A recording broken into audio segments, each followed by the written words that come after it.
ఇప్పుడే జీ5 app download చేయండి. చూడండి మీ ఫేవరెట్ టీవీ షోస్ ఎప్పుడైనా ఎక్కడైనా.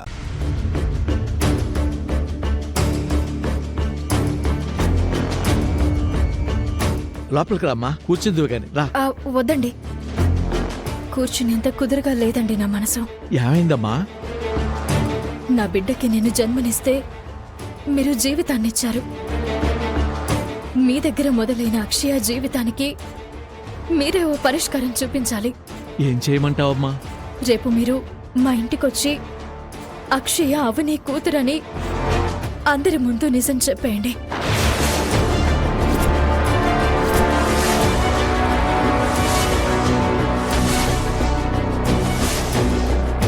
ఏమంటున్నావమ్మా? మీరు విన్నది కరెక్టే. నేనేం తొందరపడ్డం లేదు. 10 విధాలుగా ఆలోచించుకునే ఈ నిర్ణయం తీసుకున్నాను. దానివల్ల నీకు ప్రాణగండం ఉంది కదమ్మా. అన్నీ తెలిసి ఇలాంటి నిర్ణయం ఏంటమ్మా? నాకు ప్రాణగండం అని నా బిడ్డకు దినదిన గండం చూపిస్తున్నట్టుంది. నా బిడ్డ బాధను, కష్టాలను, కన్నీరుని నేనింక చూడలేను. సింహాసనం మీద ఉండవలసిన మహర్జాతకురాలు ఇంకా అనాథలాగే జీవితం నడుతుంది.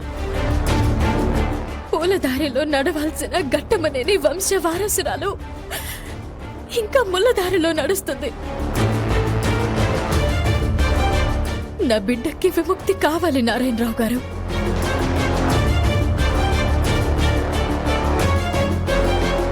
అయినా నా వల్ల ఏం ఉపయోగం ఉందండి? నేనేం సాధించానండి? ప్రసాదం తయారు చేయగలిగినంత మాత్రాన 10 మేలు చేసిన దాన్ని అవుతానా? రేపటి రోజున కరువు తాండవిస్తే నేనేం చేయలేను. నా బిడ్డ పొలాలకు వర్షంగా మారుతుంది. ఎవరికైనా ఆపదొస్తే ఆపద్ బాంధవ అవుతుంది. ఎవరికైనా జబ్బు చేస్తే ఔషధం అవుతుంది. మరో తరానికి మార్గదర్శి అవుతుంది. నాదే ఉందండి, సగం జీవితం అయిపోయిందాన్ని. నా బిడ్డకి ముక్కు పొడక అవసరం లేదు. నా అత్తలా నీరాసనాలు కావాలి. అది నేను ఈ భూమి మీద నుంచి చూడకపోయినా పైలోకం నుంచి చూస్తుంటాను. అత్తయ్య లాంటి జాతకం అని కుటుంబంలో అందరికీ తెలిస్తే అందరూ మహారాణిలా చూసుకుంటారు. నా కూతురికి దక్కాల్సిన స్థానం, గౌరవం, మర్యాద అన్ని దక్కాలి. అప్పుడే నాకు తృప్తిగా ఉంటుంది. నేను బ్రతకుండగా అవన్నీ చూడలేను. నేను పోయిన తర్వాత నా కూతురు అవన్నీ పొందాలి. అక్షయ నా బిడ్డని నేను చెప్తే వాళ్ళు నమ్మరు. అందుకే మీ సహాయం కోరుతున్నాను. దయచేసి నా బాధని అర్థం చేసుకోండి. మీకు చేతులెత్తి మొక్కుతున్నాను.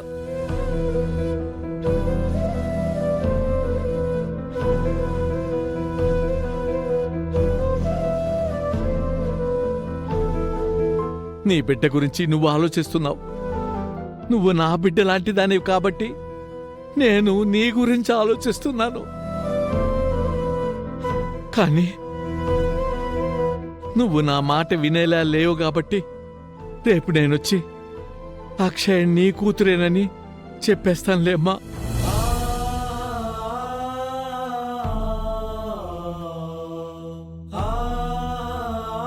ఎదురు చూస్తూ ఉంటాను.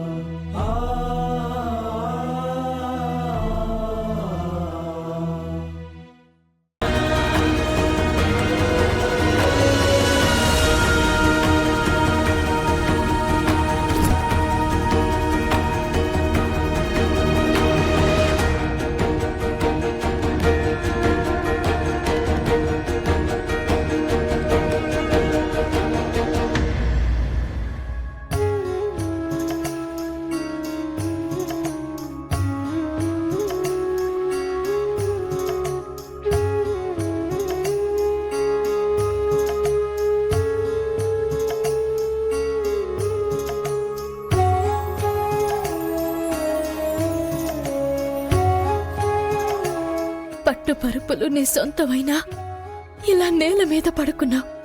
రేపు నీ గురించి అందరికీ తెలిసిపోతుంది.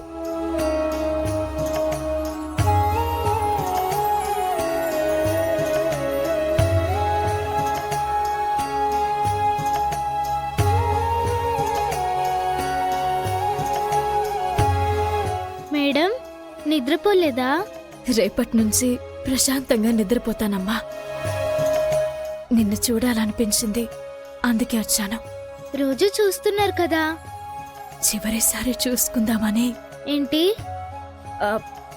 అదేనమ్మా, నిద్రపోయే ముందు చివరిసారిగా నిన్ను చూసుకుందామని.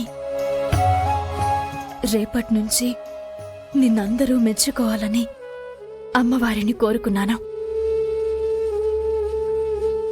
నువ్వు ఆనందంగా ఉండాలి. నీ గురించి ఎవ్వరూ గొడవలు పడకూడదు. ఈ ఇంట్లో నేనున్నా లేకపోయినా నీకు ఏ లోటు రాకూడదు. మీరెందుకుండరు? మాట వరస కన్నానమ్మా. నువ్వు నిద్రపో.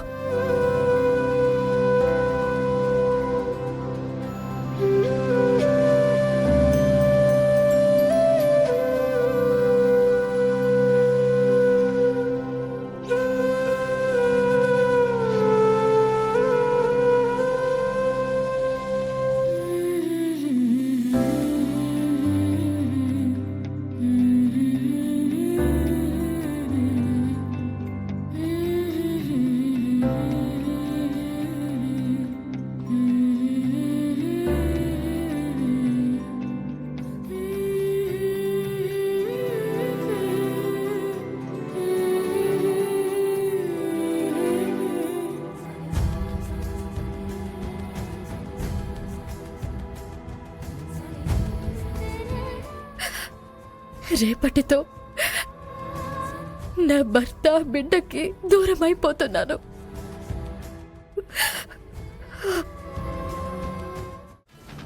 బయలుదేరడానికే నిర్ణయించుకున్నారా? నా వల్ల కావటం లేదు శాంత. కానీ ఏం చేయమంటావు? అవని నా దగ్గర నుంచి మాట తీసుకుంది. అంత పెద్ద ప్రాణగండం ఉందని చెప్పినా ఓ తల్లి బిడ్డ గురించి అలాంటి నిర్ణయం తీసుకుందంటే ఆ తల్లి మనసు ఎంత గొప్పదో చూడండి. అందుకే అంటారు శాంత, తల్లిని మించిన దైవం, తల్లిని మించిన సైన్యం, తల్లిని మించిన ధైర్యం, తల్లిని మించిన త్యాగం మరొకరి దగ్గర ఉండదు అని. ఈ రోజు అవని మరోసారి స్త్రీజాతికి ఆదర్శంగా నిలిచి నిరూపించబోతోంది.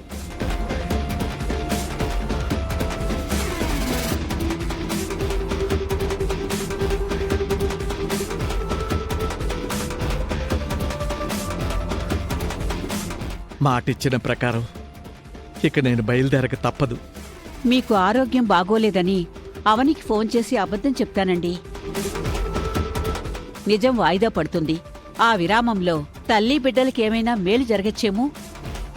జీ5 యాప్ డౌన్లోడ్ చేసి అన్ని ఎపిసోడ్స్ పూర్తి ఉచితంగా చూడండి.